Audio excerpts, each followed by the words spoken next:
Hi, I'm Mirriam, and this is Trials and Errors, a show where we demystify the workings of the justice system so that you can defeat those Twitter trolls and those Facebook fanatics. Today, we're going to be making vegan tahini cookies and talking about domestic terrorism laws. Do we need them? Vegan cookies and domestic terrorism laws? The answer to just one of those is yes.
Let's go.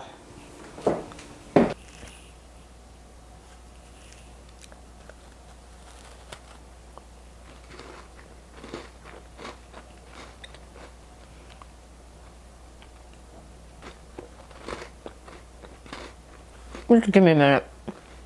I make cookies all the time.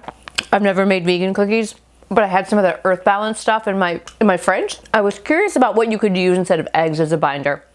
I'm a little bit of a food nerd. Nut butters. It was tahini. And so, like I said before, the answer to one of those questions was yes. And the questions, if you recall, were, do you need vegan cookies? Do we need a domestic terrorism law? And the answer is, you definitely need to make these vegan cookies, but we definitely do not need a domestic terrorism law. And in this episode, I'm going to break down why that is.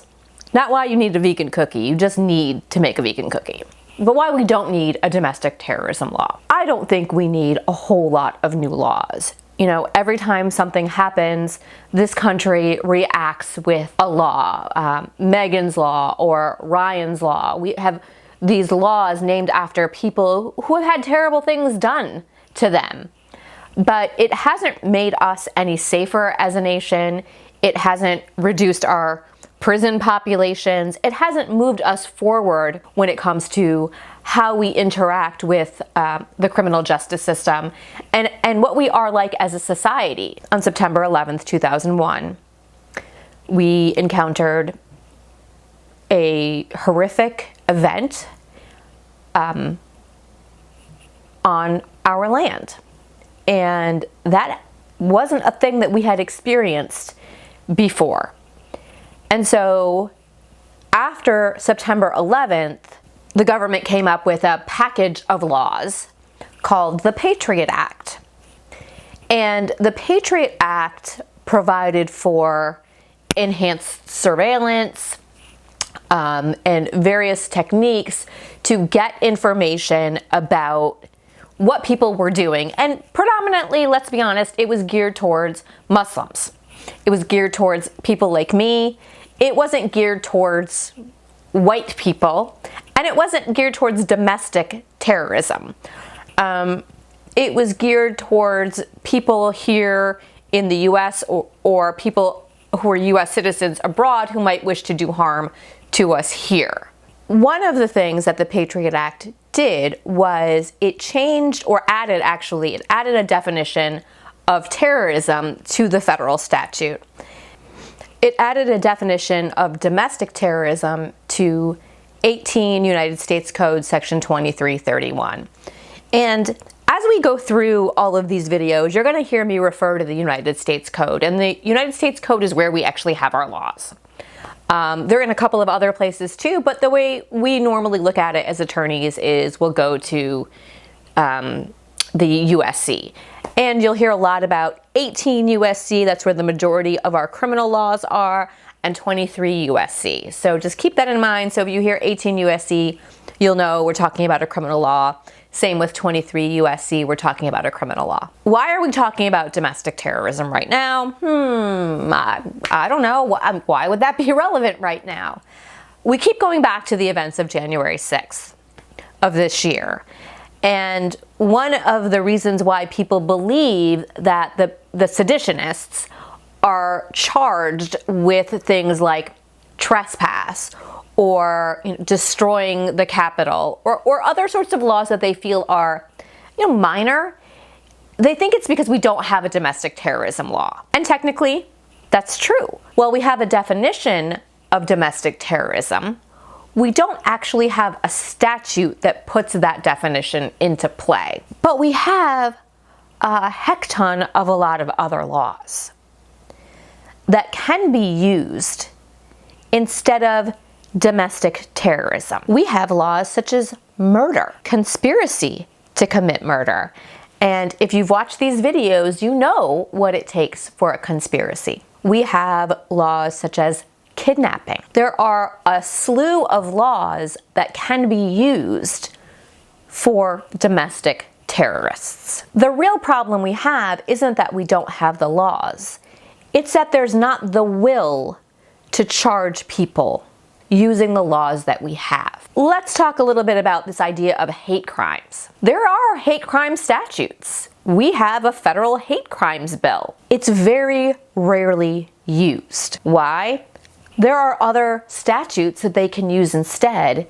And because a hate crime requires you prove someone's motive as opposed to intent, you have to prove what caused them to commit this crime. Why did they pick this person? And sometimes that's hard to do. It's easier to charge someone simply with murder or kidnapping or assault, where you don't have to prove a motive. You don't have to prove that they did it because the person was Muslim or black or gay or trans. You don't have to prove any of that. You just have to prove that there was an intent and then the act was committed. And it's really simple and clean cut and clear. And it's the same thing with terrorism, whether it's domestic terrorism or international terrorism. The crimes that people do in these terroristic encounters, whether it's placing bombs, which are that's actually specifically in the terrorism statute later on in 18 USC 23, I think it's 2333.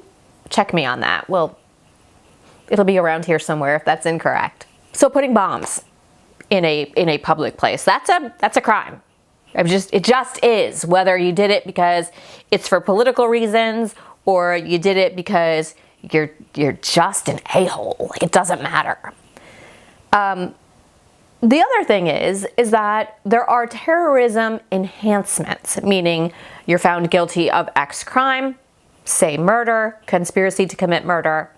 You go for your sentencing, and the prosecutors can say, hey, this was this person's motivation to commit this crime, and then you get a longer sentence because of your motivation to commit the crime. The issue with this, of course, is that we generally don't criminalize people's ideology in this country. We don't criminalize their thoughts in this country. And so if we're going to be committed to that, then it's going to be very difficult to bring terrorism cases against homegrown white supremacist organizations. And what do I mean by that? Well, when we talk about civil rights in the Department of Justice in particular, the FBI has guidelines for how they're supposed to do these civil rights investigations for violations of people's civil rights. When they have their section on hate crimes, they talk about domestic terrorism and domestic terrorist organizations. And generally speaking, they're supposed to open up parallel investigations, hate crime investigation and the domestic terrorism investigation. And this happens almost never. The laws are there and they're not used. And when they are used, they're used against people that we might agree with. So for example, what domestic terrorism laws have been used for primarily right now are environmental groups. We saw what they did at Standing Rock.